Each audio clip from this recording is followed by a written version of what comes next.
자, 우리 다 같이 우리 묵도하심으로 10월 15일 주일 예배 하나님께 진심으로 또 신령한 마음으로 함께 하도록 하겠습니다. 다 같이 묵상으로 기도하겠습니다.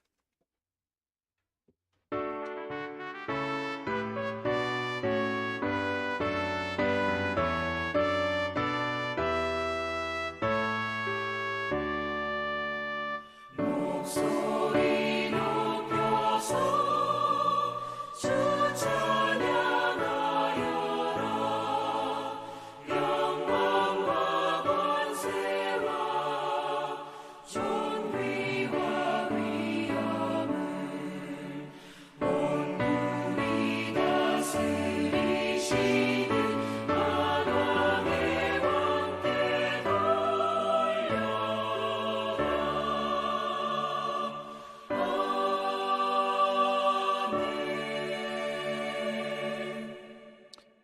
너희 안에 이 마음을 품으라. 곧 그리스도 예수의 마음이니 그는 근본 하나님의 본체시나 하나님과 동등됨을 취할 것으로 여기지 아니하시고 오히려 자기를 비워 종의 형체를 가지사 사람들과 같이 되셨고 사람의 모양으로 나타나사 자기를 낮추시고 죽기까지 복종하셨으니 곧 십자가에 죽으심이라.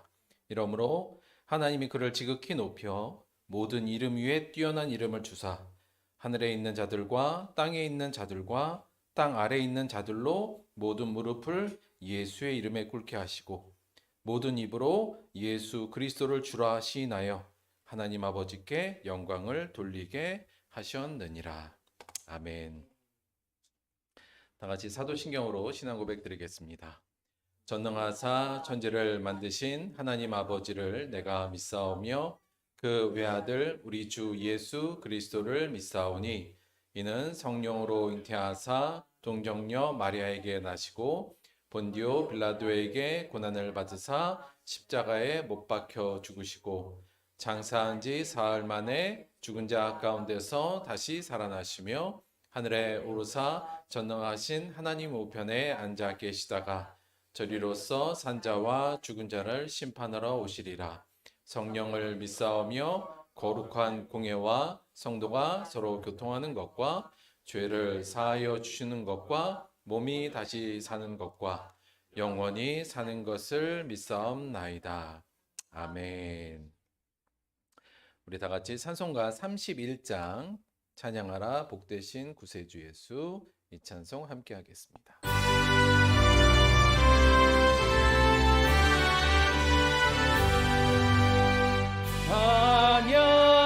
찬양하라 복되신 구세주 예수 백성들아 사랑을 전하세 경배하라 하늘의 천군과 천사 주님 앞에 영광을 돌리세 목자같이 우리를 지키시고 종일 품에 늘 안아주시니 찬양하라 높으신 권세를 찬양 찬양 영원히 드리세 찬양하라 복되신 구세주 예수 우리 대신 죽임을 당했네 우주 예수 영원한 구원의 소망 경배하며 겸손히 절하세 찬양하라 우리 제 뒤진 예수 그의 사랑 한없이 뜨거라 찬양하라 높으신 권세를 찬양 찬양 영원히 들으세 찬양하라 복되신 구세주 예수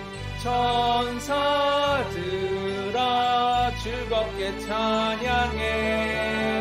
우주 예수 영원히 다스리시니 멸류관을 주 앞에 드리세. 우주 예수 세상을 이기시고 영광 중에 또다시 오시니 찬양하라. 높으신 권세를 찬양 찬양 찬양 영원히 드리세.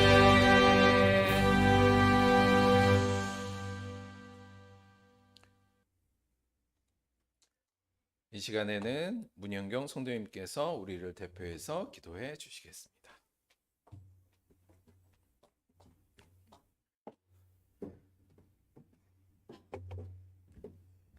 하나님 아버지 감사합니다. 피조물인 우리가 창조주 하나님을 예배하게 하심을 감사드립니다. 주님을 더 깊이 알고 온전한 찬양을 올려드리는 거룩한 시간이 되게 하여 주시옵소서. 각자의 처소에서 한 주간 치열하게 살았을 이 자리에 모인 한 사람 한 사람을 기억해 주시고 주의 자녀가 주님이 주신 참 평안을 누릴 수 있도록 허락하여 주시옵소서. 세상 속에서 우리를 미혹해 하는 것들에 마음을 빼앗기지 않고 예수님의 사랑에 단단히 뿌리내린 강건한 삶을 살기를 소원하였습니다. 성령 하나님, 우리를 인도하여 주셔서 우리가 어떤 자리에 있든 세상의 소리가 아닌 하나님의 음성을 듣는 자가 되게 하여 주시옵소서. 치료하시는 주님, 전쟁으로 또 큰 지진으로 고통받는 많은 사람들이 치유받기를 기도합니다. 하루빨리 전쟁은 종식되고 삶의 터전이 회복되게 하여 주시옵소서. 또한 같은 세대를 살아가는 우리 그리스도인들이 이러한 일들에 무관심하지 않고 온 우주의 주인이신 하나님께 기도로 나아오게 하옵소서. 이 시간 온 마음을 다하여 신령과 진정으로 예배 드리기를 원합니다. 주님께 집중하고 성령으로 충만케 하여 주시옵소서. 세우신 김도현 목사님 영육간을 강건케 하시고 그 입술에 권능을 더하사 주님의 말씀이 선포될 때 은혜가 흘러넘치게 하여 주옵소서. 예배를 돕는 많은 손길들이 있습니다. 하나님 복에 복을 더하여 주옵소서. 모든 성도가 주님이 찾으시는 진정한 예배자로 설 수 있도록 예배의 모든 순간을 인도하여 주옵소서. 찬양과 예배를 올려드리며 예수님 이름으로 기도드립니다. 네. 죄송합니다.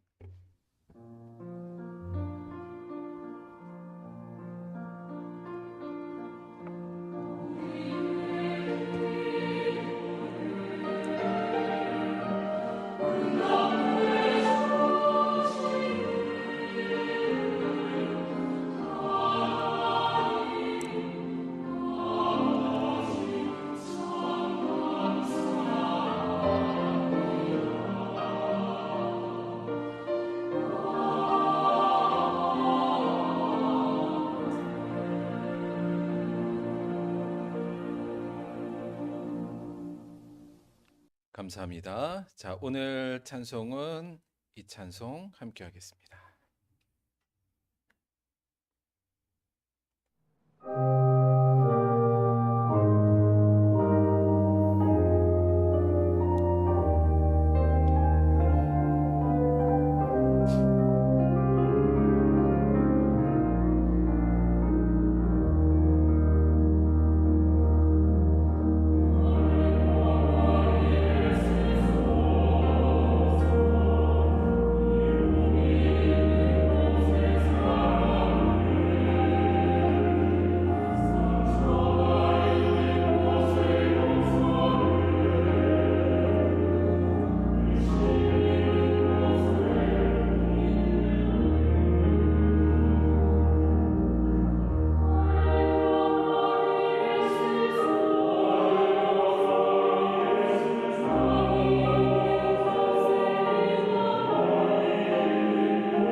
오늘은 골로새서 1장 9절의 말씀 한 말씀 보도록 하겠습니다. 오늘 함께 나눌 하나님의 말씀은 신약 성경 골로새서 1장 9절 한 절의 말씀입니다.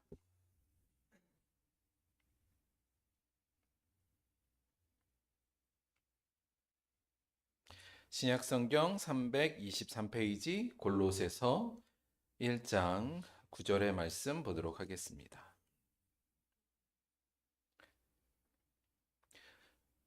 오늘은 저희가 9절만 할 건데요. 전체적으로 이어지는 부분이 있어서 9절에서 12절까지 봉독은 함께 하도록 하겠습니다. 골로새서 1장 9절에서 12절까지 그렇게 길지 않으니까 오늘 한 목소리로 한번 해보죠. 시작. 이로써 우리도 듣던 날부터 너희를 위하여 기도하기를 그치지 아니하고 구하노니 너희로 하여금 모든 신령한 지혜와 총명에 하나님의 뜻을 아는 것으로 채우게 하시고 주께 합당하게 행하여 범사에 기쁘시게 하고 모든 선한 일에 열매를 맺게 하시며 하나님을 아는 것에 자라게 하시고 그의 영광의 힘을 따라 모든 능력으로 능하게 하시며 기쁨으로 모든 견딤과 오래 참음에 이르게 하시고 우리로 하여금 빛 가운데서 성도의 기업의 부분을 얻기에 합당하게 하신 하나님께 감사하게 하시기를 원하노라. 아멘. 오늘은 골로새서 1장 9절에서 12절, 그 중에서 오늘 9절을 중심으로 해서 뿌리 내리기 이런 제목으로 하나의 말씀 함께 나오도록 하겠습니다. 아마 많은 분들이 보셨을 영화라고 생각이 들어요. 이게 1959년작 벤허라는 영화입니다. 이 영화는 저도 어렸을 때 극장에서 봤고, 극장에서 한 2번 본 것 같고요. TV에서도 여러 번 봤던 것 같아요. 당시에 아카데미상 11개 부분을 수상하고 지금까지도 영화 중에서는 명작이라고 이야기되는 영화입니다. 아마 뭐 TV에서 한두 번씩은 보셨을 수도 있을 것 같아요. 내용은 굉장히 좀 간단하긴 한데 이 벤허라는 이름인데요. 이 사람의 이야기입니다. 잠깐만 서사를 이야기를 드리자면 오른쪽에 이제 유다 벤허라는 인물이고요. 유대인입니다. 그러니까 전체적인 시대 배경은 예수님이 탄생했던 그 시대고요. 그다음에 왼쪽은 로마인 메살라라는 사람인데 둘이 어렸을 때부터 의형제 같이 자랐어요. 굉장히 친한 사이인데 한 명은 유대인이고 한 명은 로마인이죠. 당시에 유대는 로마의 속국, 지배국이었고요. 그런데 결국 이 둘이 굉장히 친하다가 결국은 어떤 이슈 때문에 서로 갈등을 겪고 결국은 이 로마인 메살라가 이 유다 벤허라는 이 가정을 그냥 한마디로 말해서 이제 몰살시킵니다. 그래서 가족은 다 감옥에 보내고 이 유다 벤허는 노예로, 그러니까 로마의 군함에 노젓는 노예로 그냥 넘겨져 버려요. 그래서 이 유다 베노가 큰 복수심에 불타면서 이 노예 생활을 합니다. 그런데 여기서 좀 반전이 일어나요. 여기 군함에서 노를 젓는 노예로 고생하면서 복수심에 불타던 베노가 전쟁 때 이 배가 침몰하면서 그곳에 로마 사령관을 이 사람이 구합니다. 그래서 베노는 로마의 그 사령관의 양자가 돼버려요. 그리고 나서 이 벤허가 복수하기 위해서 이 메살라를 찾아가서 이 메살라와 경주하면서 결국 이제 복수하는 내용이 전체적인 어떤 큰 서사를 이루고 있긴 합니다. 그런데 이 벤허라는 영화는 물론 이 서사가 재밌기도 하고 또 복수라는 소재도 좀 있고요. 또 스펙타클한 여기 그 전차 장면 뭐 이런 것들도 유명해서 영화가 유명하지만 실제로 이 영화는 이 서사를 통해서 그리스도의 메시지를 전하는 게 원래 핵심적인 내용이에요.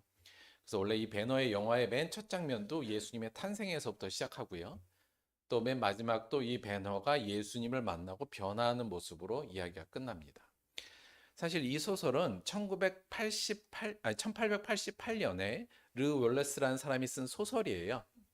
원래 소설을 영화화한 건데 이 사람이 이 소설을 발표했을 때 엄청나게 큰 인기를 얻습니다. 그래서 미국에서 한 50년 동안 베스트셀러 1위를 차지했던 작품이고요. 그 이후에도 뭐 무성영화 시대도 영어로 만들어지고 요 1959년에 요 영화도 만들어졌고요. 최근에도 리메이크가 됐고 뭐 뮤지컬도 하고 제가 어릴 때 만화책에도 이 배너라는 내용이 있었던 걸로 기억을 해요. 그런데 이 원작 이 배너를 쓴 이 사람의 원작 보면 이 배너 이렇게 하고요. 소제목으로 뭐라고 써 있냐면 그리스도의 이야기라고 써 있어요. 여기 Tale of the Christ라고 써 있거든요. 그래서 근본적으로 이 사람이 하고자 했던 얘기는 그리스도 이야기라는 게 원래도 제목에도 좀 나와 있고 원작 소설에는 그 부분이 그리스도에 대한 이야기가 훨씬 더 많이 나와요. 이 사람은 이 작자는 사실은 이게 1880년에 쓰여진 소설인데 대략 한 20년 전에 미국에 큰 일이 하나 벌어졌었습니다. 뭐였냐면 미국의 남북 전쟁이 있었어요. 남북 전쟁이란 건 미국의 내전이었는데 한마디로 말하면 그 노예제, 그 흑인 노예를 해방할 것이냐 아니면 계속 노예제를 유지할 것이냐 이 이슈를 가지고 물론 그 뒤에 정치적인 어떤 부분도 있었지만 결국은 이 이슈를 가지고 이제 남부군과 북부군이 한 4년 동안 미국이 내전을 겪습니다. 그래서 결국 한 60만 명이 죽죠, 전쟁에서. 그리고 나서 결국 이제 북부군이 승리함으로를 통해서 미국의 이제 노예제가 사라지는 그 부분이 미국의 역사에 있어요. 근데 미국인들이 얼마나 큰 이 과정을 통해서 아픔을 겪었겠습니까? 그 이후에 근데 이 작가가 당시에 그 북부군의 장군이었어요. 그러니까 그는 직접적으로 이 전쟁에 참여하고 어찌 보면 그 전쟁의 삼상 노예제라는 부분도 이슈가 있고 그 부분을 겪었던 사람이죠. 그래서 이 소설을 통해서 이 작가는 그 얘기를 그러니까 하고 싶은 겁니다. 그러니까 노예제, 인간을 상품화하고 인간을 결국 참혹하게 그 노동력을 착취하는 노예제의 폐해. 여기서도 그 로마가 노예를 부리는 그 모습과 함께 그 부분과 함께 과연 제가 볼 땐 이 미국이 어떻게 나아가야 될 것인가, 어떤 가치를 추구해야 될 것인가를 아마 이 소설을 통해서 이야기한 것 같아요. 이 소설에서 크게 두 가지의 대척점이 표현되는데 뭐냐면 첫째는 로마의 신은 인간을 부리는 신으로 나옵니다. 여기서 로마의 신이란 황제도 포함되고요. 그러니까 높은 위치에 있는 신은 인간을 자기 마음대로 부릴 수 있다. 이게 이제 정설화되어 있는 로마의 사고였고요. 반대로 이 사람이 제시하는 그리스도는 우리가 알다시피 오히려 인간을 섬기는 신으로 제시가 되죠.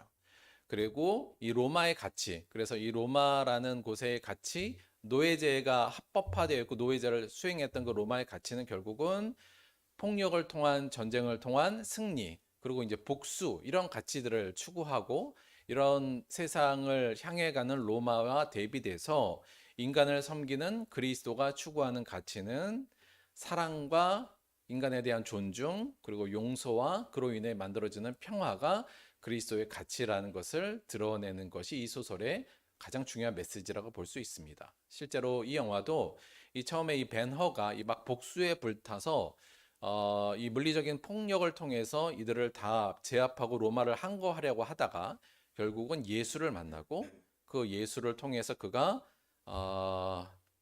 승리, 복수 이런 가치에서 사랑, 존중, 용서와 평화의 가치로 변화하는 모습을 소설에서 그리고 있고요. 사실 영화에서도 그리고 있죠. 아마 이 저자는 미국이 나가야 될 가치 혹은 그 당시의 사람들에게 위로를 주면서 우리가 앞으로 어떻게 그 큰 전쟁을 겪으면서 우리가 어떤 식으로 나가야 될 것인가 그 부분을 그리스도의 메시지 또 그리스도의 가치를 통해서 당시의 사람들에게 전했고 아마 그것이 당시의 사람들에게는 큰 위로와 또 하나의 큰 어떤 새로운 어떤 방향성을 제시함으로 인기가 있지 않았나 싶습니다. 우리가 주중에 또 좀 엄청난 소식을 들었죠. 이스라엘과 지금 팔레스타인 하마스가 서로 죽고 죽이는 전쟁을 하고 있죠. 뭐 누가 옳다 그르다를 얘기하기는 쉽지 않을 것 같습니다. 그 역사적 과정을 보면 뭐 서로가 지금 서로 복수하고 있는 계속적인 과정이니까요. 안타까운 것은 유대교와 지금 이슬람교의 대립이거든요. 하마스는 결국 그곳에 이슬람 나라를 세우겠다는 목적이니까. 두 종교 다 아브라함의 하나님을 믿는 종교 아니겠습니까? 그들이 하나님의 뜻이라는 이름을 걸고 서로가 서로를 죽이는 복수를 하는 이 상황에서 저는 그들이 그리스도의 메시지, 오히려 이 벤허의 메시지에 귀를 기울이면 좋지 않겠나 그런 생각도 좀 같습니다. 지난 시간에 그것을 잠깐 복기를 좀 해볼게요. 우리는 세상에 태어나자마자 사실 세상이라는 곳에 뿌리를 두고 살게 돼 있습니다. 누구나 그렇게 되죠. 그래서 태어나자마자 이 세상이라는 곳에서의 양분을 통해서 우리가 자라게 돼 있죠. 그건 뭐 어쩔 수 없습니다. 그래서 대부분은 세상에 태어나서 세상에 뿌리를 갖고 그곳에서 자라서 근본적으로 어떤 열매를 맺기 위해서 노력하냐면 뭐 이런 것들이겠죠. 뭐 쾌락, 즐거움, 그다음에 승리, 그다음에 뭐 물질적인 풍요, 그리고 자기 만족들을 맺기 위해서 노력하고 자라나는 게 대부분의 사람들의 모습입니다. 그런데 성경은 우리에게 뭐라 그러냐면 세상에 뿌리를 내리지 말고 어디에 뿌리를 내리라고요? 예수 안에 뿌리를 내리라. 지금 성경이 우리에게 얘기하는 부분은 이렇게 얘기하고 있는 거죠. 이걸 좀 그림으로 표현하자면 예수는 사실은 하늘에 있는 가치잖아요. 그래서 우리가 이렇게 표현하자면 결국 어떻게 우리에게 요구하는 거냐면 그림이 좀 이상하긴 하지만 여하간 예수의 뿌리를 내리라는 게 성경이 우리에게 얘기하는 부분입니다. 그리고 지난주에 말씀드렸지만 요거에 꼭 필요한 게 뭐냐면 용기가 필요하다는 말씀을 드렸어요. 다른 식으로 얘기하면 성경에서 우리가 이 예수 그리스도에게 뿌리를 내리려면 결국은 세상에서의 뿌리를 벗어나야 되잖아요. 따라서 이 벗어날 때 용기와 여기서 벗어나도 죽지 않는다는 믿음이 좀 있어야 되거든요. 그래서 용기와 믿음이 필요하고요. 그리고 예수 안에 뿌리 내린 우리는 결국은 자라서 그 안에서 자라서 어떠한 열매를 맺냐. 한마디로 말씀을 드리면 이 성령의 9가지 열매라고 볼 수 있을 것 같습니다. 이런 열매를 맺히는 게 성경이 우리에게 지금 요구하고 명령하는 바라는 거죠. 그 이유는 아마 그걸 통해서 우리가 이 열매를 맺고 이 열매가 땅에 떨어져서 이 땅을 예수 그리스도의 색깔로 조금씩 물들여 가는 것, 그것이 하나님이 우리를 부르신 목적이며 우리의 사명이다. 이렇게 저희가 전체적으로 표현할 수 있죠. 이 전체적인 그림이 약간 약간 해괴할 수는 있는데 사실 사도 바울이 얘기한 부분이요. 위의 것을 생각하고 땅의 것을 생각하지 말라는 골로새서 3장 2절의 말씀을 우리가 생각한다면 딱 이 구도가 맞는 겁니다. 아래 것에 있는 뿌리에서 뽑혀서 하늘, 예수 그리스도에 있는 하늘 것에 뿌리를 내리라는 게 지금 사도 바울의 이야기거든요. 그런데 사실 이게 말은 쉬운데 사실 그렇게 굉장히 어렵다는 생각이 듭니다. 저희도 여기 요 앞에 있는 밭에 있는 나무들을 여러 번 옮겨봤지만 같은 곳에 같은 땅인데도 옮기면 나무가 잘 자라지 못하고 또 고생도 많이 하고 시들기도 하고요. 때로는 죽는 경우도 굉장히 많아요. 새로운 땅에 들어가서 적응하는 것도 사실 그렇게 쉬운 건 아니거든요. 그런데 하물며 이거는 전혀 다른 땅에 심기우고 우리가 뿌리를 내리는 거거든요. 이게 어떻게 이렇게 쉽게 되겠습니까? 굉장히 어렵긴 하겠죠. 그러나 그것이 하나님께서 우리에게 명령하는 바고 또 우리가 가야 할 길이라는 것은 명확하다는 게 성경의 이야기입니다. 그래서 우리가 좀 더 용기가 필요하고 또 믿음도 더 필요한 것이라고 할 수 있죠. 자, 여하간 하나님이 우리에게 원하는 것이 이것이라면 예수 그리스도에게 뿌리 내리는 것이라면 그것을 우리가 확인했다면 그 다음에 우리가 나아가야 될 그 다음의 과정은 이 문제를 가지고 고민하는 걸 거예요. 뭐냐면 우리가 그러면 어떻게 예수 안에 뿌리를 내릴 것인가 하는 부분이죠. 방법론에 대한 부분입니다. 예수 안에 뿌리를 내려 이거는 알겠어요. 그럼 그 다음에 우리가 예수 안에 뿌리를 내려면 어떻게 해야 될 것인가에 대해서 우리가 구체적으로 좀 고민을 하고 함께 생각을 해야 뿌리를 좀 내릴 수 있겠죠. 그래서 그 다음 우리가 생각할 것은 이 방법론에 대한 것에 대한 문제인데요. 본격적으로 그 방법론을 얘기하기 전에 몇 가지 전제에 대해서 저희가 조금 생각해 봐야 될 부분이 있습니다. 그러니까 우리가 예수 안에 뿌리를 내려야 되는데 어떻게 할 것인가 요거에 대해 구체적으로 알기 전에 먼저 이 부분부터 저희가 좀 확실히 하죠. 첫째는 뭐냐면 아까도 말씀드렸지만 먼저 뿌리가 일단 뽑혀야 된다는 것이 전제입니다. 이게 어려워요. 그러니까 우리가 예수한테 뿌리를 뽑힌다는 건 뿌리를 내린다는 건 다른 식으로 얘기하면 세상에 내린 우리의 뿌리를 뽑아야 된다는 의미가 되거든요. 근데 우리가 이 부분을 좀 간과하는 경우가 굉장히 많습니다. 그러니까 우리가 예수를 믿는다는 건 한마디로 말하면 뿌리가 뽑혀야 되는데 우리는 보통 어떻게 생각하냐면 여전히 나는 세상에 뿌리를 내리면서 뭐 승리, 풍요, 자기만족 이런 걸 누리면서 가지 한쪽을 뽑아내서 예수한테 걸치면 된다. 약간 이런 의식을 좀 갖고 있다는 거죠. 이렇게 하는 게 신앙생활이라고 보통 생각하는 경우입니다.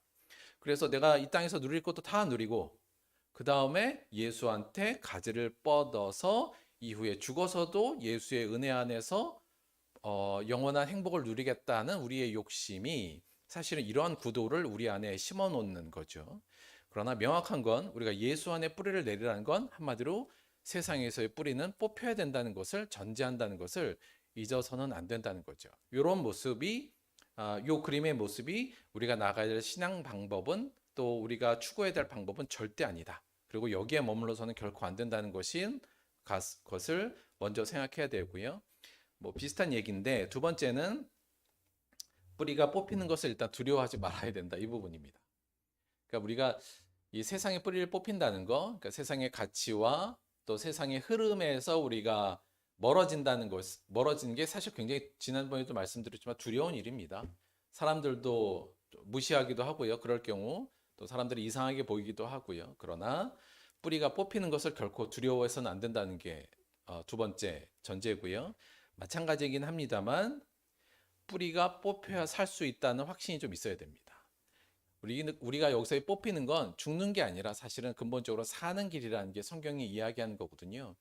따라서 이것은 죽고 사는 문제와 연관돼 있다. 즉 뿌리가 뽑혀야 살 수 있다는 것을 먼저 이것 자체는 우리가 명확히 해야 된다고 볼 수 있습니다.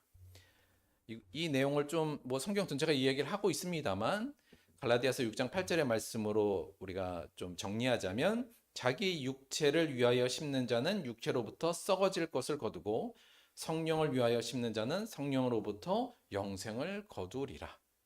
따라서 우리가 육체 안에 여전히 세상에 뿌리를 내리고 있으면 우리가 결국 얻어갈 것은 썩어질 것이며 여기에 뽑혀서 예수 안에 뿌리를 내릴 때 우리는 영생을 거둔다는 이 사실을 명확히 해야 되죠. 어중간하게 세상에도 뿌리 내리고 하나님에게도 손 뻗쳐서 살면 좋다는 이 생각에 대한 전환. 내가 분명히 먼저 뿌리가 뽑혀야 되는구나. 이 부분을 명확히 아는 것이 우리가 예수 안에 어떻게 뿌리를 내릴 것인가에 대한 방법론을 우리가 알기 전에 먼저 꼭 기억해야 될 사항이라고 생각합니다. 자, 그러면 오케이. 저희가 이제 세상에 뿌리는 이제 뽑혀야겠다. 물론 어렵죠. 예, 굉장한 아픔도 있고 어렵겠습니다만 이것을 전제로 하고 그러면 우리가 예수 안에 어떻게 잘 뿌리를 내릴 것인가?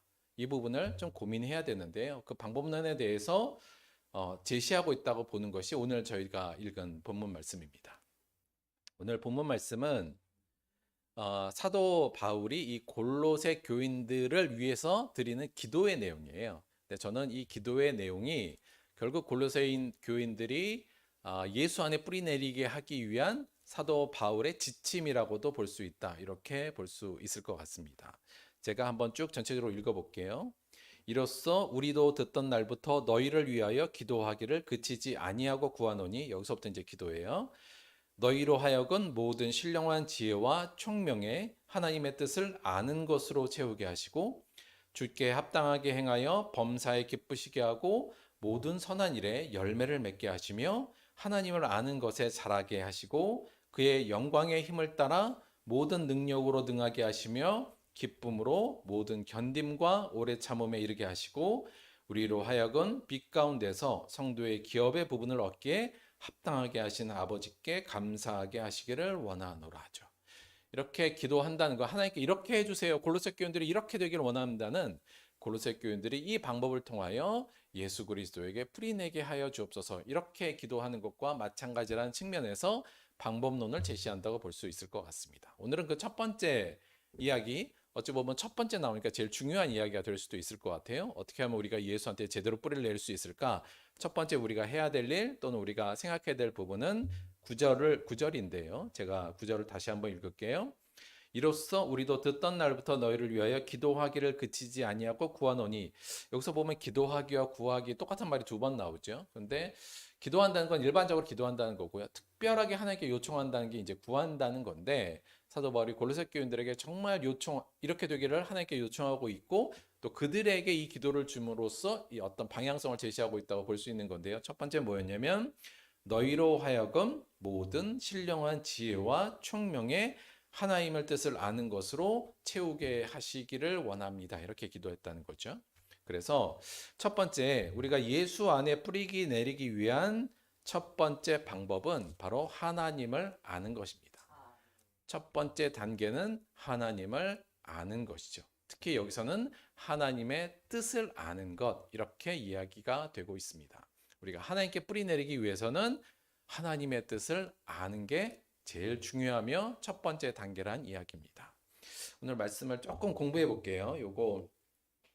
요게 보면 오늘 요 문장 굉장히 간단한 문장이죠. 여기서 이렇게 기도한다, 구한다라는 어떤 이야기 뒤에 나오는 바로 그 문장이에요. 그런데 보면 첫째, 가득 채워지길 원한다, 이렇게 되어 있고요. 이 동사가 맨 먼저 나와요. 그 다음에 무엇으로 가득 채우기를 원하냐면 여기 이제 지식으로, 그리고 뜻에 그에, 이렇게 표현되어 있어요. 그래서 그에는 여기서 앞에 보면 하나님이니까 하나님의 뜻의 지식으로 가득 채워지기를 원합니다. 이게 이제 가장 핵심적인 거고요.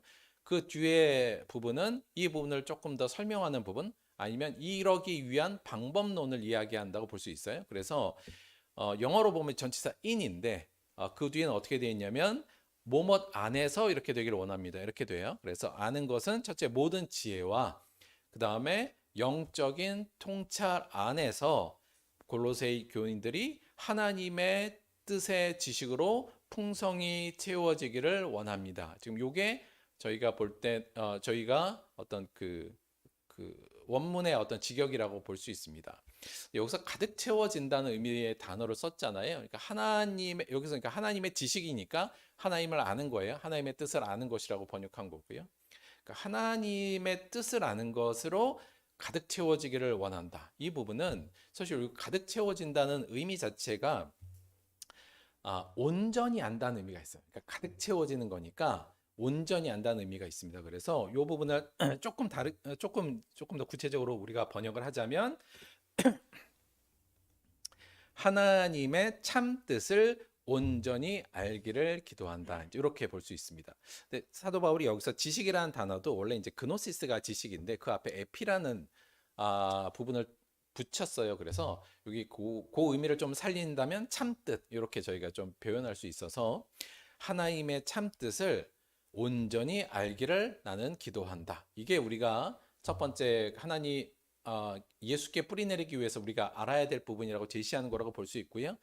근데 그렇게 하기 위해서는 뭐 안에서 하나님의 뜻을 알아야 되느냐, 이 부분이에요. 그래서 하나님의 뜻을 알기 위해서는 모든 지혜와 영적 통찰인데, 여기서 이제 지혜가 소피아라는 단어거든요. 근데 일반적인 지혜를 가리키는 단어이긴 합니다만 골로새 교회에서 바울이 이제 모든 지혜라고 할 때 문맥적으로 살펴볼 때는 여기에 내용은 뭐냐면 그리스도의 말씀, 요 부분으로 우리가 한정해서 이야기할 수 있고요.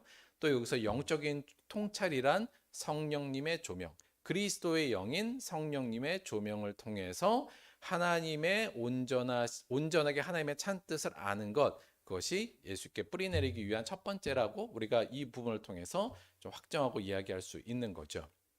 사실 이 부분은 여러 가지를 통해서 성경에서도 사실 강조되는 부분인데요.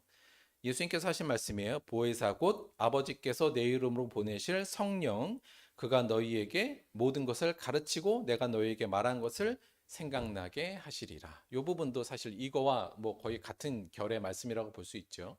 여러분, 사실 우리가 하나님의 참 뜻을 아는 제일 첫 번째 방법은 뭐냐면 그리스도를 통해서 아는 겁니다.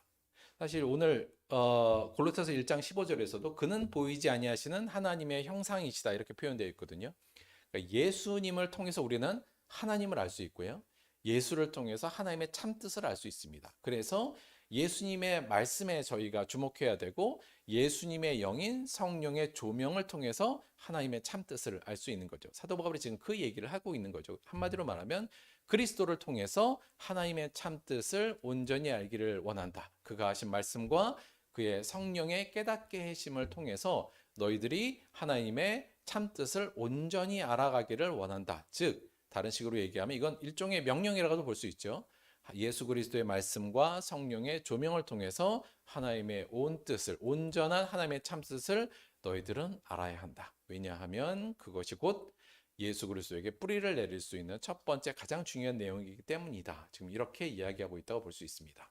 그래서 사실 우리가 하나님의 참뜻을 온전히 아는 것이 곧 예수께 뿌리 내리기 위한 첫 번째 방식이라는 건데, 그리고 첫 번째의 어떤 가장 중요한 순서라고도 볼 수 있을 것 같아요. 하나님의 참뜻을 온전히 안다는 게 사실 성경에서도 굉장히 중요하게 이야기되고 있습니다. 하나님의 뜻을 알아가는 거, 아는 게 중요하다는 거죠. 뭐 여러 가지가 있습니다만 대표적으로 이제 호세아서에서는 내 백성이 지식이 없으므로 망하는도다.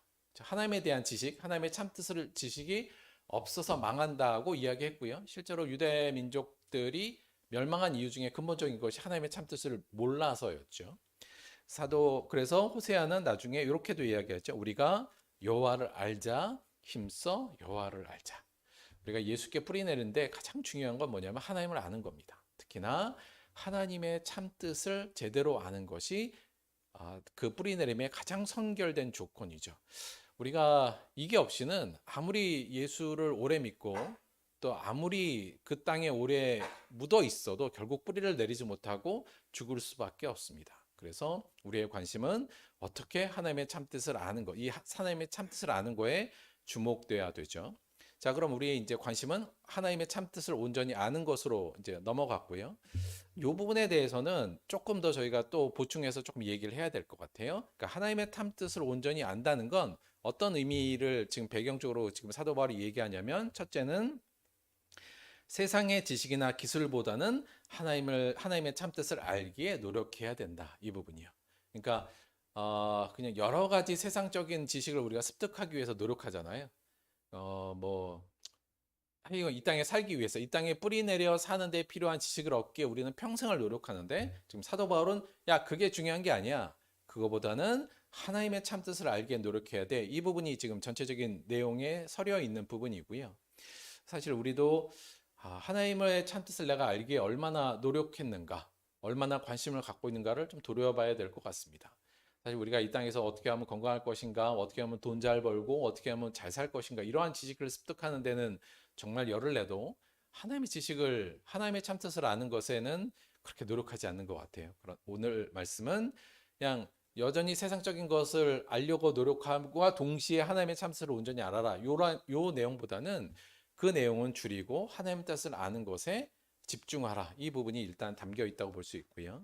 두 번째는 하나님의 참뜻을 온전히 안다는 측면에서 이 부분을 꼭 한번 생각해야 될 것 같습니다. 뭐냐면 하나님의 참뜻을 부분적으로나 왜곡되게 알아서는 안 된다는 부분이요.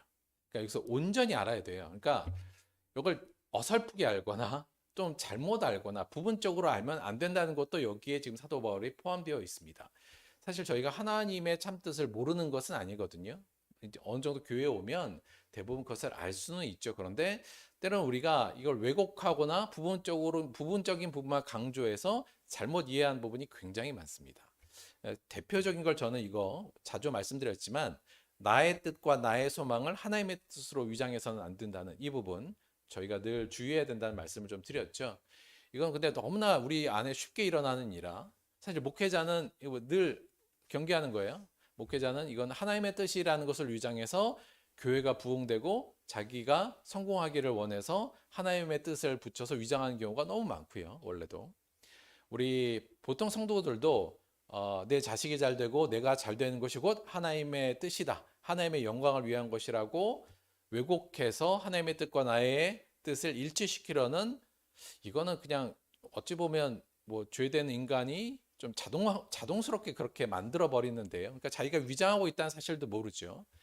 그러나 우리가 보통 이런 일들을 많이 하기 때문에 우리가 하나님의 참뜻을 온전히 안다는 것은 하나님의 뜻을 부분적으로나 왜곡해서 알아서는 안 된다는 것도 일단 포함된다는 것을 의미한다, 이렇게 얘기할 수 있습니다.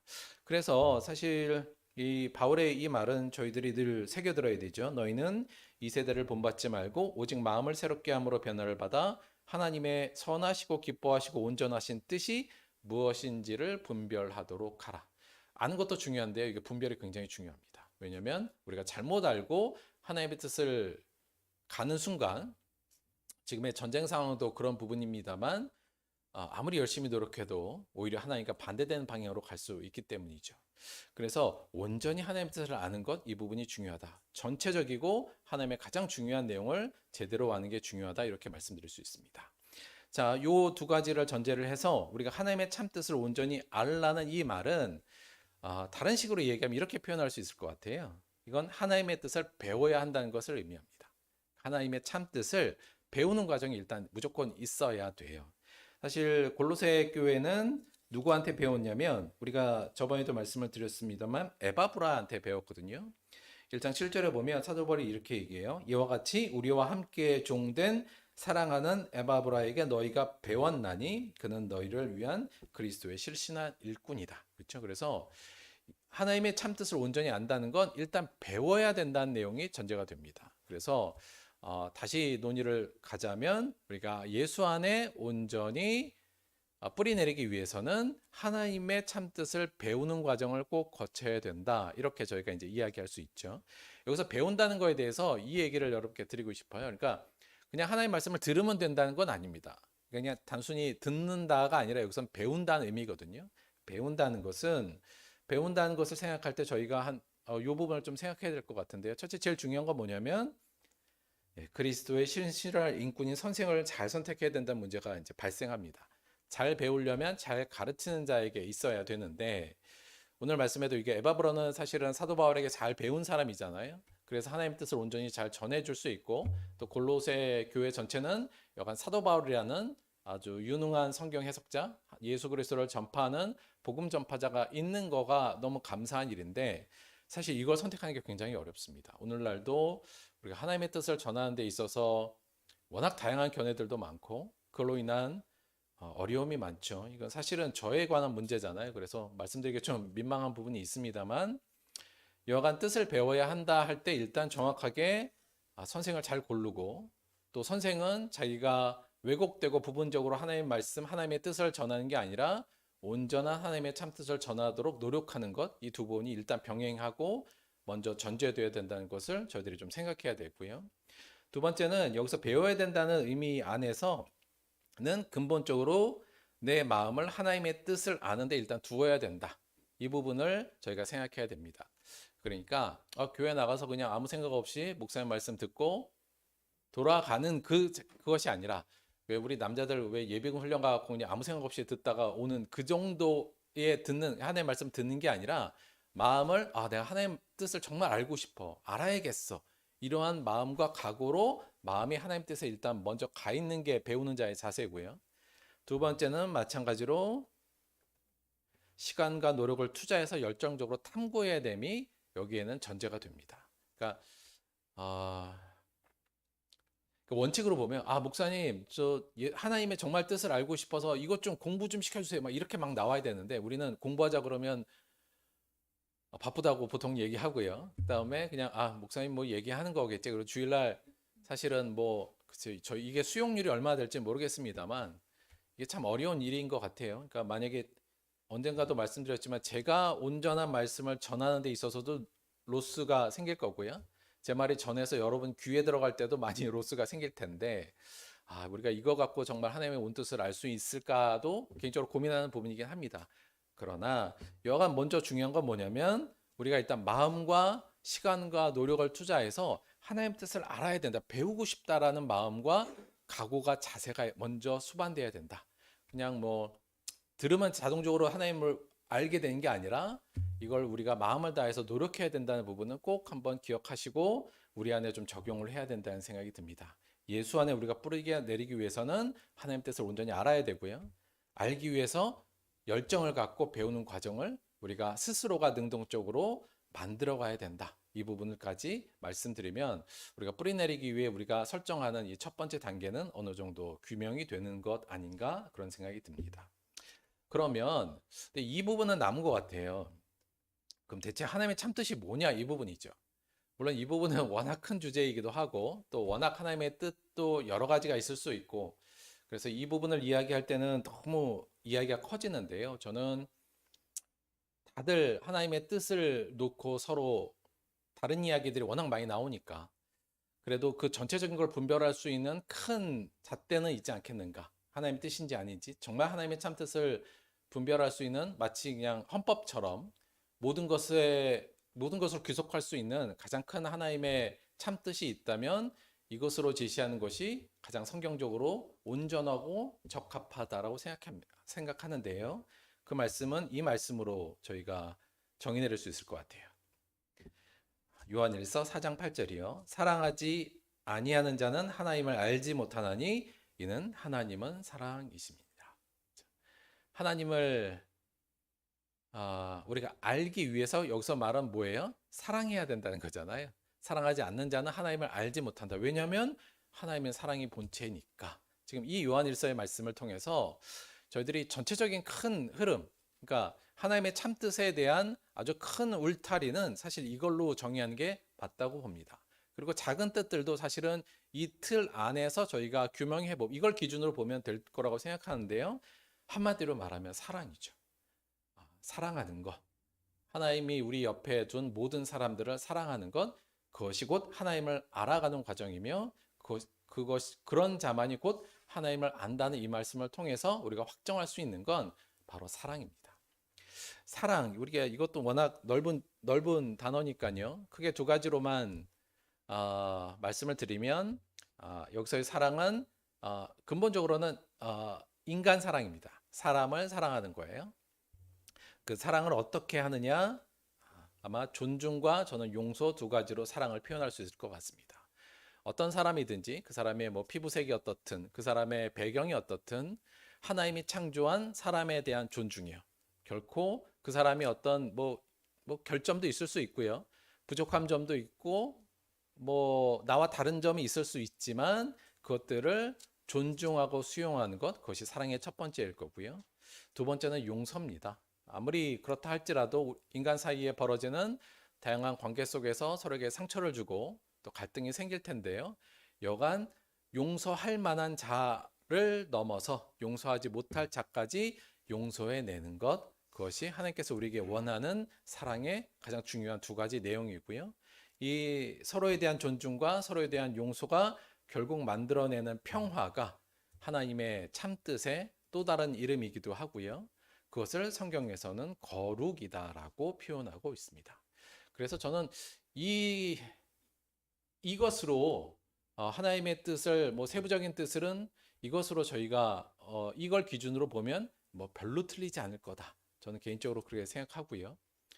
하나님의 참뜻은 우리가 서로를 사랑하고 존중하고 용서함을 통해서 평화와 화합과 일치를 만들어내고 그것이 곧 하나님 보시기에 거룩함, 세상과 구별되는 거룩함이라는 이 큰 주제만은 명확히 성경에서 정하는 하나님의 가장 큰 참뜻이라고 볼 수 있을 것 같습니다. 그래서 우리가 하나님의 참뜻을 아는 자들이 행하는 가장 구체적인 행동 요령을 예수님께서 이렇게 요청하셨죠. 내 형제 중에 지극히 작은 자 하나에게 한 것이 곧 내게 한 것이니라. 그렇죠? 내 주변에 있는 아무리 작은 자고 결점이 있고 모난 사람이라 할지라도 그 사람을 예수로 바라보고 그를 섬기고 존중하고 수용하고 받아들여서 평화의 관계를 만드는 것, 그것이 곧 하나님의 참뜻을 구현하는 어찌 보면 가장 핵심적이고도 중요한 내용이라고 할 수 있을 것 같습니다.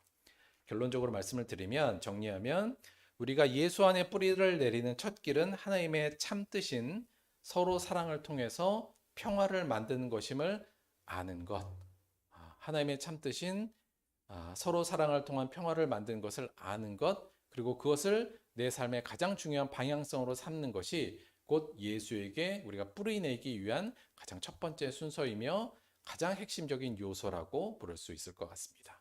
여러분 모두 우리가 이 첫 번째 뿌리내리는 이 길에 관심과 열정으로 나아가게 되기를 바랍니다. 12세기 이탈리아 수도사 중에 프란체스코라는 사람이 있었습니다. 사실 이건 역사적 고증은 되지 않았는데요.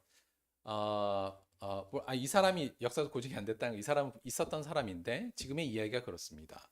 근데 전에 내려온 이야기는 이 프란체스코라는 수도사가 어느 날 이제 추운 자기의 수도하는 곳에 있었는데 어느 밤에 누군가가 노크를 하더랍니다. 문을 열었더니 문둥병자가 그 앞에 서 있었대요.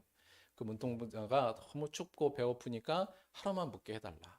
수도사가 문둥병이기도 하고 굉장히 갈등이 됐지만 그 사람을 안으로 초대해서 따뜻한 우유와 빵을 주고 자기의 침대에서 자게 했다고 합니다. 그리고 자기는 이제 바닥에 추운 곳에서 자고 있는데 날 꿈에 예수님께서 이 프란치스코에게 온 거예요. 그리고는 예수님이 한 말이 뭐였냐면 나를 이렇게 대접해 주니 너무 고맙다라는 얘기를 듣습니다. 그 잠에 깬 이후에 프란치스코는 전혀 다른 어떤 삶의 방향을 정했는데요. 결국 그가 그를 통해서 만들었고 했다고 전해지는 기도가 우리한테도 굉장히 유명한 프란치스코의 평화의 기도라는 기도입니다. 오늘 저희 찬송에서 들었던 내용이에요. 저는 이 기도의 내용은 이렇습니다. 주여 나를 평화의 도구로 써주소서. 미움이 있는 곳에 사랑을, 다툼이 있는 곳에 용서를, 분열이 있는 곳에 일치를, 그릇됨이 있는 곳에 참됨을, 의심이 있는 곳에 믿음을, 절망이 있는 곳에 희망을, 어둠에 빛을, 슬픔이 있는 곳에 기쁨을 가져오는 자 되게 하소서. 위로받기보다는 위로하고 이해받기보다는 이해하며 사랑받기보다는 사랑하게 하여 주소서. 우리는 줌으로써 받고 나를 잊음으로써 나를 찾으며 용서함으로써 용서받고 죽음으로써 영생을 얻기 때문입니다. 이 기도는 하나님의 참뜻을 아는 자의 기도가 아닐까 싶습니다. 물론 이 기도가 누가 썼는지는 사실은 그렇게 중요한 건 아닌 것 같고요. 이 기도의 내용처럼 우리가 기도를 한다면 그는 하나님의 참뜻을 온전히 아는 자라고 말할 수 있고 예수 안에 뿌리를 내릴 수 있는 중요한 기초가 마련된 사람이라고 할 수 있겠죠. 우리 안에 이 기도가 함께 흘러나오기를 원합니다. 하나님의 참뜻을 온전히 아는 평화의 도구, 사랑의 도구가 되는 저와 여러분이 되어서 예수 안에 깊이 뿌리 내리는 저와 여러분이 되기를 주님의 이름으로 축원드립니다. 말씀 생각하시면서 함께 잠시 기도하도록 하겠습니다.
하나님 우리께 명령하신 것처럼 예수 안에 뿌리 내리기를 원합니다.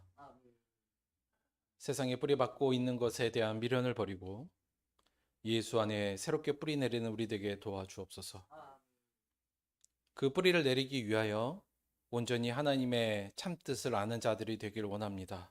우리의 관심과 열정이 이 뜻을 향할 수 있도록 인도하시며 오늘 우리에게 제시하신 하나님의 참뜻인 서로 사랑, 서로 존중과 서로 용서를 통해서 만들어내는 평화와 화합, 그를 통해 만들어내는 거룩을 통한 하나님의 영광을 저들이 잊지 않도록 인도하여 주옵소서. 주여 우리를 평화의 도구로 써주시고 사랑의 도구로 써주옵소서. 이것이 곧 예수한테 뿌리내는 기름을, 이것이 곧 영생의 기름을 잊지 않는 우리 되게 도와주옵소서. 예수님의 이름으로 기도드렸습니다. 아멘.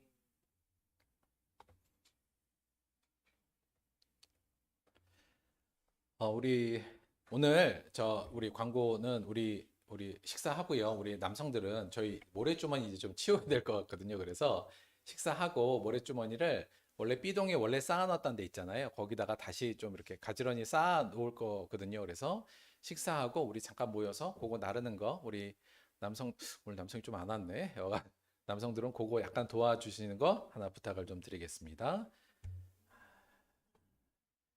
헌금을 위해서 기도하고 주기도문 합독으로 예배 마치도록 하겠습니다.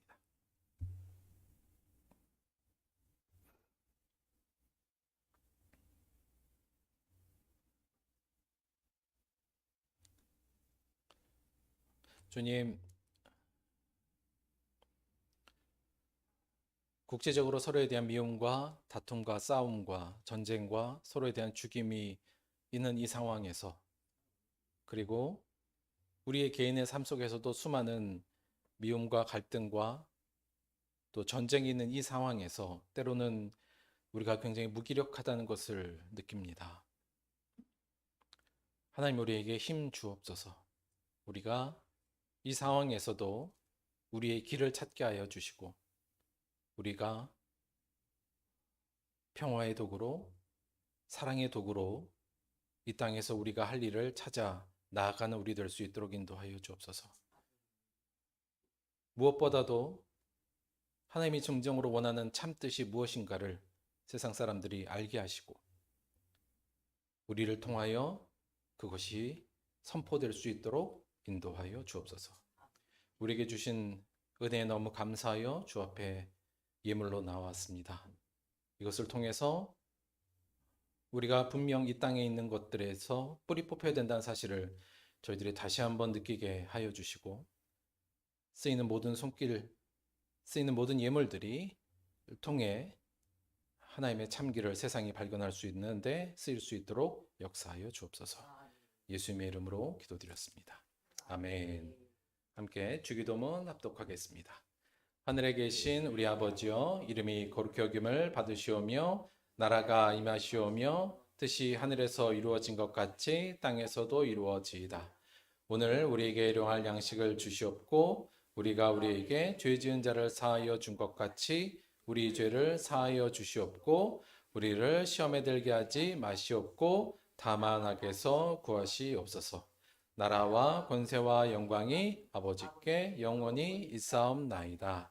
아멘.